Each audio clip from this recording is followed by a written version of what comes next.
Okay, just going to make another couple of videos. The first one we'll do will be on asthma and preventative puffers, because that's a topic that comes up on a daily basis several times. I'm Dr. P, general practitioner, which is a family doctor from Queensland, Australia. Asthma puffers, specifically preventative puffers. Most people are probably familiar with the grey or blue one, which they call Ventolin or Asmol, or there's a whole lot of other names for it. That's a reliever puffer. That basically just acts on the beta cells in the lungs, makes them relax, makes the tubes in your lungs open up, and it's virtually instantaneous, and it accelerates your heart a bit, might give you a bit of the shakes, but it basically just opens up your airways and helps you to breathe. So if you see people just grabbing their blue or grey puffer, that's Ventolin. That's not a preventer, that's a reliever. That's what you use when you're actually having an attack. But the whole treatment of asthma has sort of changed in the last 30 years.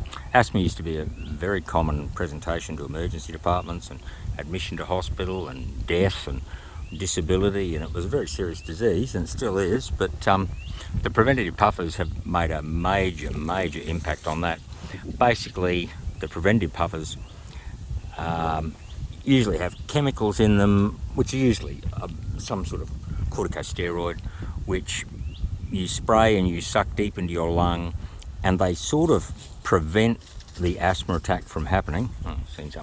They prevent the asthma attack from happening before it gets going. So they're sort of switching it off before it gets going. So that's why they're called preventers. One of the things about preventers, which all the patients seem to forget, is if you're going to take a preventer, like a preventer for blood pressure or whatever, you've got to take it every day. So if you're on a preventive puffer, don't just take it when you're feeling sick. That will not work. They take quite a while to get into the system. So you've got to use them on a daily basis, usually just one puff, sometimes two. Don't really need to use it twice a day. The common ones that we use in Australia are Flixitide, and that comes in a dose for kids, which is called Flixitide Junior, which is orange, which many people will know. Purple one, which is Seretide. There's one called Symbicort, which a lot of people use, which has a little bit of preventer, which has a little bit of reliever action and a little bit of preventer action. So it's actually got a bit of cortisone in it, but it's also got one of the beta agonists, which get the lungs open. So that's very popular, but they're all much of a muchness, really.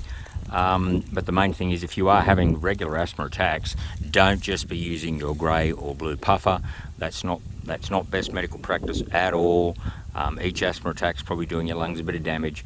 Get yourself on a preventative puffer and use it religiously, and you will have very few attacks. And if you do have an attack, it won't be a serious one, hopefully. Thank you.